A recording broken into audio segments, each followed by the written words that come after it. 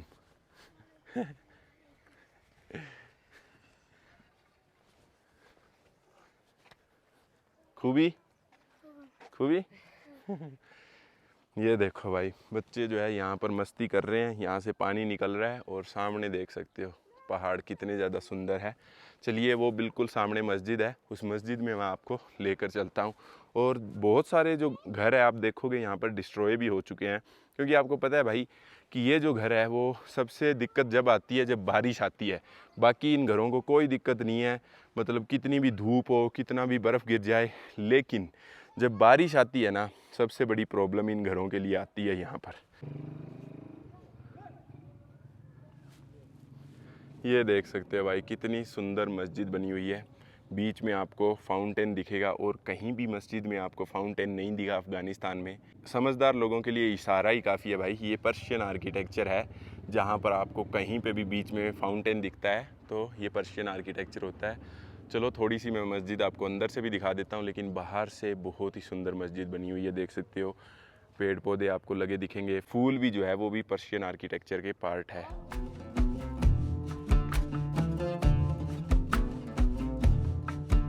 Finally भाई मैं पहुंच गया हूं बिल्कुल बुद्धा स्टैचू के सामने और ये जो सामने आप देख रहे हो भाई आपको लगेगा बहुत छोटा सा है वीडियो में लेकिन आप गाड़ी का साइज़ देखो और इसका साइज़ देखो बहुत बड़ा पहाड़ है और उसको कार्व करके और सामने अगर आपको दिख रहा हो तो ये कुछ कंस्ट्रक्शन का काम चल रहा है यहाँ पर तो इसके अंदर जो है बुद्धा का स्टैचू जो है वो कार्व किया गया था जिसे कि भाई 2001 के अंदर तालिबान ने बमबारी कर कर डिस्ट्रॉय किया था और आज के दिन सही बताऊं तो इसकी जो है डिबेट चल रही है कि इसे दोबारा जो है रेनोवेट किया जाए या नहीं किया जाए तो अभी तक कोई श्योर नहीं हुआ है कि इसे दोबारा रेनोवेट किया जाएगा या नहीं किया जाएगा लेकिन भाई 2000 साल पहले लोग इतने बड़े पहाड़ को काट कर स्टैचू बना दिया करते थे क्रेजी और सिर्फ स्टैचू ही नहीं भाई यहाँ पर आपको छोटी छोटी केव्स दिखेगी उसका कारण मुझे समझ नहीं आया कि ये केव्स छोटी छोटी क्यों बनाई गई थी है रिलीजियस पर्पस इनका भी और इस साइड भी आपको देखने को मिलेगी ये छोटी छोटी केव्स पूरे पहाड़ के सामने आपको ये दिखेगी छोटी छोटी केव्स एक सबसे बड़ा स्टैचू यहाँ था और एक बिल्कुल पीछे अगर आपको दिख रहा है तो वहाँ पर है कोशिश करेंगे कि इन एक आधी केव्स के अंदर जाएंगे और आपको दिखाएंगे कि इनके अंदर क्या कुछ आपको देखने को मिल सकता है लेकिन अगर आप सामने का गेट देखोगे तो आज के दिन शायद बंद किया गया है आप सिर्फ देखना चाहो तो दूर से देख सकते हो अंदर आपको कोई बंदा दिखाई नहीं देगा आप देख ही सकते हो अगर सच में ओपन होता तो कोई ना कोई बंदा तो किसी न किसी केव में तो मिल ही जाता आपको कोशिश करते हैं कि इस साइड से जो है खुला है तो इस साइड से ऊपर जाकर एक आधी केव मैं आपको दिखाने की कोशिश करता हूँ और पूरी हिस्ट्री वगैरह मैं अच्छे से बताऊँगा कि भाई यहाँ पर बुद्धिज़्म रिलीजन जो है वो कैसे आया भाई बहुत ही यूनिक स्टोरी है इसके पीछे वो मैं आपको अच्छे से एक्सप्लेन करूँगा इंडिया का बहुत बड़ा रोल है इसके अंदर वो भी आपको मैं ढंग से एक्सप्लेन करूँगा चलते हैं अभी केव को एक्सप्लोर करते हैं लेकिन उससे पहले मैं आपको दिखा दूं भाई आपको यहाँ पर एक टैंक भी मिलेगा चलो इस टैंक के पास चलते हैं एक आधी फ़ोटो खिंचवा ही लेते हैं टैंक के साथ भाई अफ़गानिस्तान में आए हैं और टैंक और बंदूकों के साथ फ़ोटो नहीं खिंचवाई तो क्या किया ये टैंक भाई एक ना सही पिक्चर दिखाता है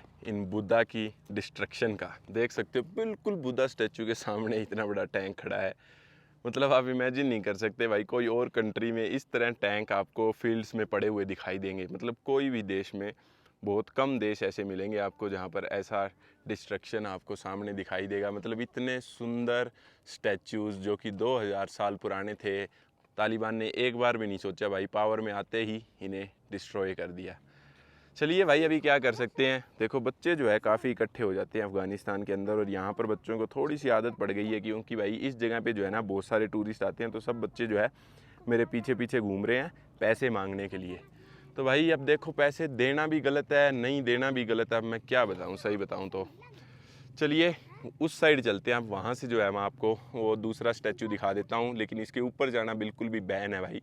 एक सिंगल बंदा भी आपको दिखाई नहीं देगा, मतलब अलाउड ही नहीं है। बिल्कुल गेट वगैरह लगाकर, तार वगैरह लगाकर इन्होंने बंद कर रखे हैं।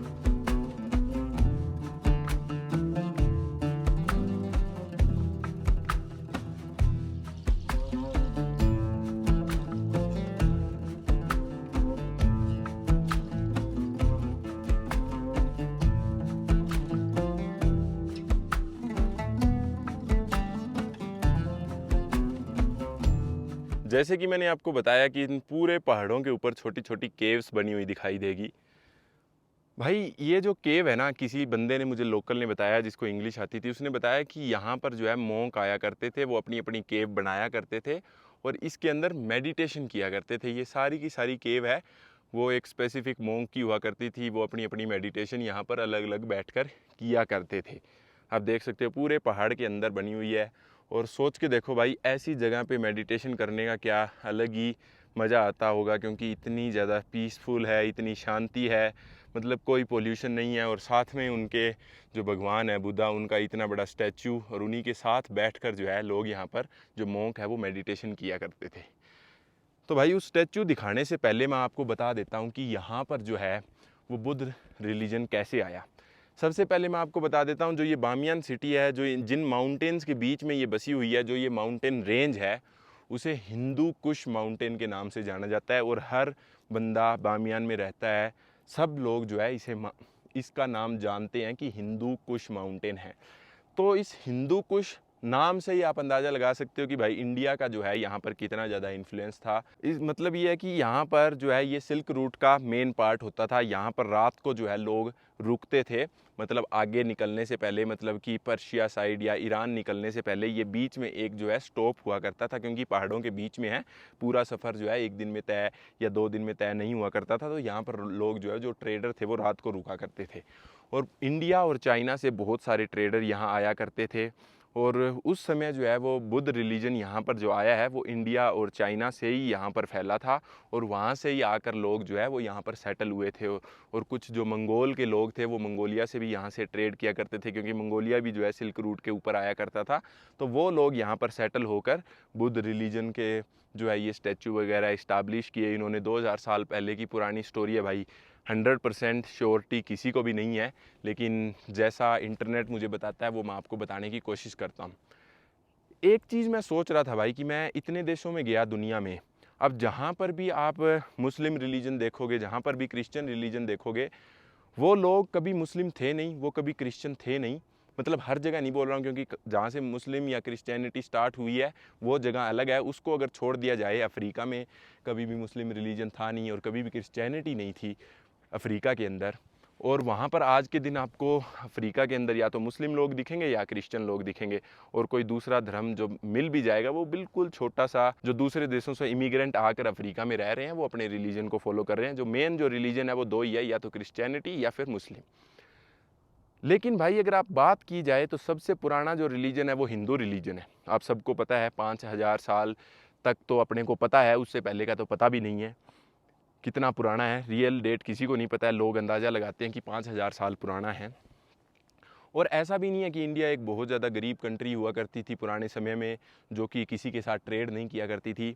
सिल्क रूट का जो है मेन पार्ट हुआ करती थी इंडिया, और वहाँ से इतने सारे प्रोडक्ट और इतने सारे इंडियन जो है अलग अलग देशों में जाया करते थे ट्रेडिंग के लिए। सबको हिस्ट्री पता है। लेकिन कहीं पे भी आपको दुनिया में इंडिया के अलावा हिंदू लोग नहीं मिलेंगे। मतलब हिंदू रिलीजन सबसे बड़ा रिलीजन था पुराने समय में और सबसे पुराना रिलीजन था। लेकिन फिर भी भाई मैं सल्यूट करता हूँ हिंदू लोगों को, मतलब कि जो उनके मन में था ही नहीं कि हमें हमारा रिलीजन स्प्रेड करना है। उनके मन में सिर्फ एक पीसफुल की भावना थी और वो किसी को फोर्स करके जो है अपना रिलीजन फैलाना नहीं चाहते थे। उन्हें ये पता था कि मुझे मेरा रिलीजन पता है, मुझे मेरे भगवान से प्रे करनी है और मुझे अगर मैं अच्छा काम करूँगा तो मुझे भगवान मिलेंगे। मैं किसी को कन्वर्ट करूँगा या किसी को फोर्स करूँगा तो भगवान मुझे नहीं मिलेंगे। ये अपने रिलीजन की बहुत बड़ी खास बात मुझे लगती है। कोई भी और रिलीजन देख लो भाई, सब रिलीजन ने कन्वर्ट करने की कोशिश की है। यहाँ तक कि बुद्धिज़्म जो रिलीजन है वो पीसफुल रिलीजन माना जाता है, पर यहाँ पर भी बुद्धिज़्म जो है वो फोर्सफुली कन्वर्ट किया गया है। मंगोलियंस ने बहुत किया है भाई। चलो, लेकिन ये चीज़ तो आप मानते हो ना कि भाई इंडिया जो है वो 400-500 साल पहले one of the most richest country थी। उनके पास पावर भी थी, अगर वो चाहते तो अपने रिलीजन को स्प्रेड कर सकते थे पूरी दुनिया में, जैसे कि क्रिश्चियनिटी ने किया है, जैसे कि इस्लामिक रिलीजन स्प्रेड हुआ है। जहाँ जहाँ आपको रिलीजन स्प्रेड दिखेगा वो या तो कॉलोनाइजेशन की वजह से हुआ है या फिर ट्रेडिंग की वजह से हुआ है। लेकिन भाई इंडियन भी ट्रेडिंग करते थे, हिंदू लोग भी ट्रेडिंग किया करते थे, लेकिन आपको कहीं भी हिंदू लोग देखने को नहीं मिलेंगे। आज भी अगर आपको दूसरी कंट्रियों में हिंदू कम्युनिटी दिखती है तो वो इंडिया की ही कम्युनिटी है, वो लोग कन्वर्ट हुए नहीं हैं। क्रेजी भाई, आप सोच के देखो, इस बारे में कोई बात ही नहीं करता है कि सबसे पुराना रिलीजन और उन लोगों ने कभी किसी को कन्वर्ट करने की कोशिश ही नहीं की। ये है सच्चाई भाई हिंदू रिलीजन की। जो भी बंदा बोलता है, जो भी हिंदू रिलीजन को गलत बोलता है, वो एक बार हिस्ट्री पढ़ो, बैक 3-4 हज़ार साल पहले जाओ, फिर आपको पता चलेगा सच्चाई।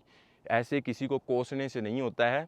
एक रिलीजन है वो आपके लिए है, आप अपने भगवान को कनेक्ट करता है रिलीजन आपको, तो आप अपने अंदर रखो। किसी को स्प्रेड करने से, किसी को फोर्स करने से भगवान कभी खुश नहीं होंगे भाई। ये चीज़ें पता है क्या है, ऐसे माउंटेन में आते हो, आपको शांत दिमाग मिलता है, तभी आप ये चीज़ें सोच पाते हो। क्योंकि शहर में रहकर पहले से ही इतना ज़्यादा शोर है कि आपका माइंड तो उन शोर पे ध्यान देता है, मतलब ऐसी चीज़ें सोचने का मौका ही नहीं मिलता है। तो चलिए भाई, ज़्यादा ज्ञान नहीं दूंगा मैं आपको। आप लोग जो है बोर हो जाते हो, कहते हो कि इतना बोलता बहुत है वीडियो के अंदर। भाई मैं कोशिश करता हूँ कि आपको एक्सप्लेन कर सकूँ जो चीज़ें मुझे समझ आती है ट्रैवलिंग के बाद। चलिए भाई, सामने चलते हैं। अभी जो है सामने से तालिबान के कुछ भाई आ रहे हैं। अगर ये मुझे नहीं रोकते हैं ऊपर जाने से तो मैं आपको ऊपर से ये केव वगैरह जो है वो अंदर से भी दिखाने की कोशिश करूँगा पूरी। अस्सलाम वालेकुम, कैसे हो? खूबी खूबी। Urdu, English? No No, no, no. I go up, okay okay. Ticket ticket no. भाई बड़ी मुश्किल से तालिबान वाले भाइयों को मनाया, कहते नहीं नहीं टिकट लेकर आओ फिर ही एंट्री होगी। मैं कहा यार तुम बुद्धा के स्टैचू को तोड़ रहे हो, हैं बम गिरा कर इसको तोड़ रहे हो, और फिर जो टूरिस्ट आता है उससे पैसे भी मांगते हो। एक स्टैंड रखो ना। तो अभी देखो वो चले गए हैं, वो देखो सामने देख सकते हो आप, जा रहे हैं। लेकिन सही बताऊं भाई, एक टूरिस्ट के साथ इनका बिहेवियर बहुत अच्छा है। मतलब 1% भी गुस्सा का नाम भी नहीं है इनकी शक्ल पे। बहुत मजाक करता हूँ, मैंने आपको बहुत बार वीडियो में बताया इनके साथ मैं। चलिए भाई अभी चलते हैं। अभी कोई भी नहीं है सिक्योरिटी के लिए, यहाँ पर एक बंदा भी नहीं है। आप जहाँ दिल चाहे मैं जा सकता हूँ, और कोशिश करता हूँ जल्दी से आपको मैं ये दिखा कर यहाँ से निकलता हूँ, क्योंकि उन्होंने बोला है कि ज़्यादा टाइम नहीं लगाना है, 5 या 10 मिनट में निकल जाइयो यहाँ से, क्योंकि नहीं तो अगर किसी ने देख लिया हमने तेरे से टिकट नहीं लिया तो हमारे लिए प्रॉब्लम हो जाएगी।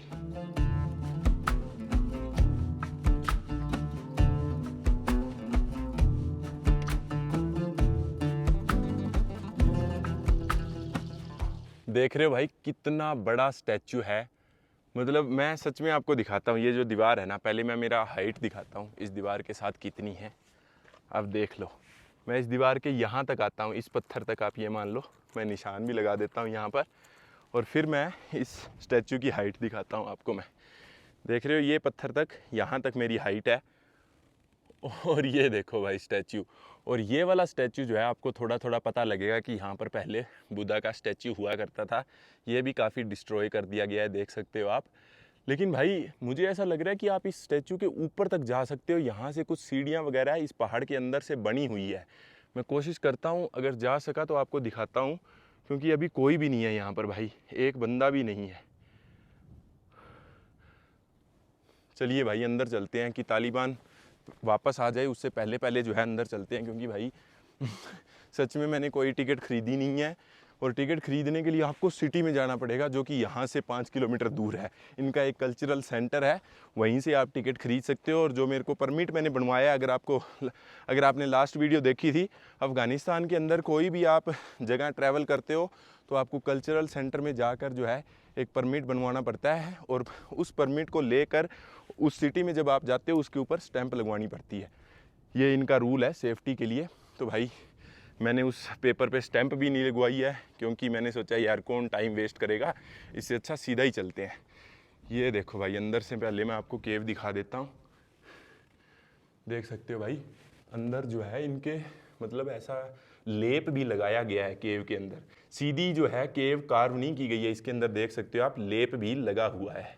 भाई इतना ज़्यादा सांस चढ़ रहा है ना, क्योंकि लगभग 10,000 फीट की हाइट पे हूँ मैं अभी सी लेवल से। तो अगर अब मैं नॉर्मल भी चल रहा हूँ, भाग भी नहीं रहा हूँ ना, फिर भी जो है सांस काफ़ी चढ़ रहा है।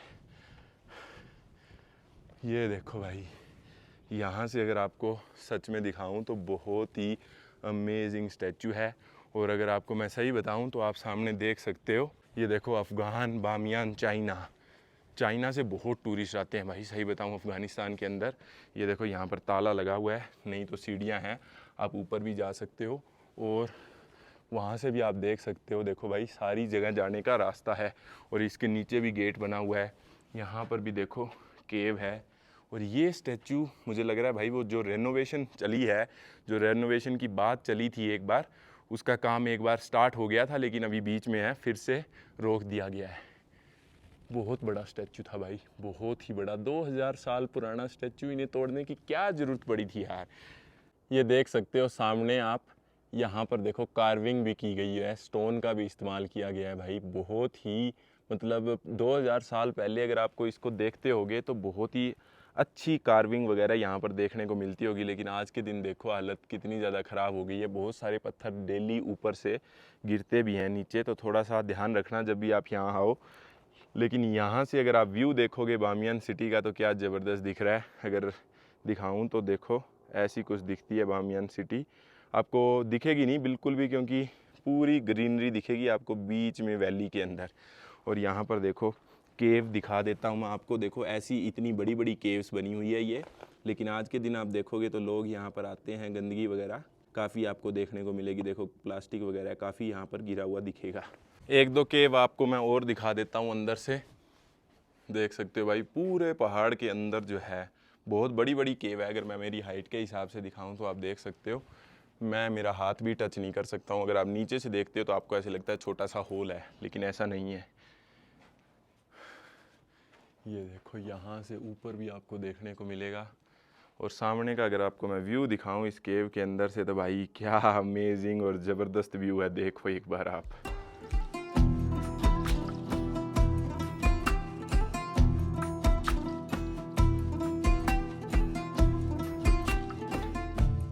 ये देखो मैं आपको जूम करके दिखाता हूँ। कुछ जो केव है उनके दरवाजे भी लगे हुए हैं, और बहुत सी केव देखो कितनी ऊपर बनी हुई है भाई। सोच के देखो 2000 साल पहले लोग किस तरह इतना ऊपर चढ़कर जो है कार्विंग कर दिया करते थे, बिना कोई मशीनरी के, बिना कोई इक्विपमेंट्स के। और भाई कुछ लोग ये भी बताते हैं कि आज के दिन जो वो रास्ता है वो बंद हो गया है, लेकिन पुराने समय में क्या था कि इनके बीच में से रास्ता बना हुआ है। आप ऊपर वगैरह सब जगह जा सकते हो इन केव्स में, अंदर से गैलरी से रास्ता बना हुआ था। अगर मैं आपको दिखाऊं तो आप देख सकते हो, ये देखो आपको सीढ़ियाँ दिखेगी यहाँ पर, लेकिन अभी भाई सारे रास्ते बंद है। मैं आपको ऊपर कैसे लेकर जाऊँ, मेरा बड़ा मन है कि मैं बिल्कुल ऊपर तक वहाँ पर जाता और आपको ऊपर से जो है दिखाने की कोशिश करता। देखते हैं अगर वहाँ पर कोई रास्ता मिल जाता है सामने वाली केव्स में, तो कोशिश करता हूँ जाकर आपको ऊपर से दिखाता हूँ। ये सामने दरवाज़ा देख रहे हो भाई, जहाँ जहाँ से रास्ता है ऊपर जाने का, मतलब सिर्फ एक दो गैलरी बनी हुई है, वहाँ से आप ऊपर तक पहुँच सकते हो। और उन सब गैलरी के बाहर ताला लगा हुआ दिखेगा।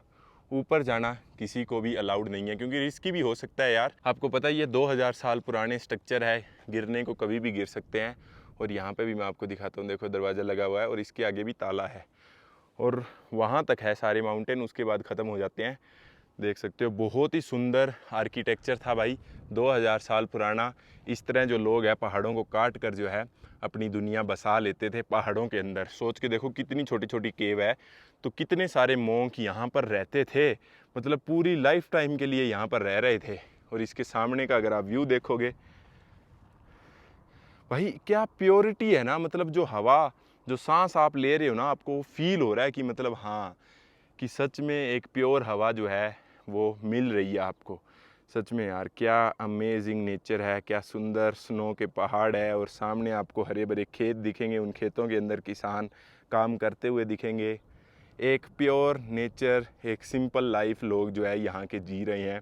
लेकिन सिंपल लाइफ के साथ भाई इनको सब कुछ मिलता है इस गांव के अंदर, स्कूल, यूनिवर्सिटी, सब कुछ फैसिलिटीज़ जो है, इलेक्ट्रिसिटी, इंटरनेट, सब कुछ है यहाँ पर। ऐसा नहीं है कि इनको कुछ भी नहीं मिलेगा। तो भाई उम्मीद है कि बामियान जो है आपको पसंद आया होगा। मैंने कोशिश की है कि सब कुछ आपको मैंने एक्सप्लेन किया है। और एक बात उस पर ज़रूर कमेंट करना भाई, जो मैंने हिंदुज़म के बारे में आपको बताई थी कि इतना बड़ा रिलीजन होने के बाद भी जो है उन्होंने कभी भी किसी को फोर्सफुली कन्वर्ट करने की कोशिश नहीं की। तो ज़रूर उस चीज़ पे आपके क्या व्यूज़ है, हो सकता है मैं गलत भी हूँ, लेकिन आप ज़रूर उस चीज़ पे कमेंट करना ताकि मुझे भी थोड़ी नॉलेज मिल सके।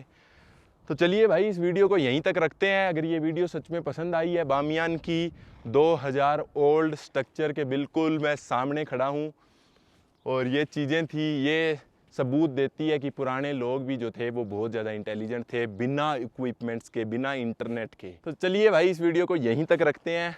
और अगर ये वीडियो सच में आपको पसंद आई है तो वीडियो को लाइक और शेयर कर दो ज़रूर, और एक छोटा सा कमेंट ज़रूर छोड़ देना। आप मिलते हैं नेक्स्ट एक अच्छी सी वीडियो के अंदर, और तब तक के लिए बाय बाय, जय हिंद।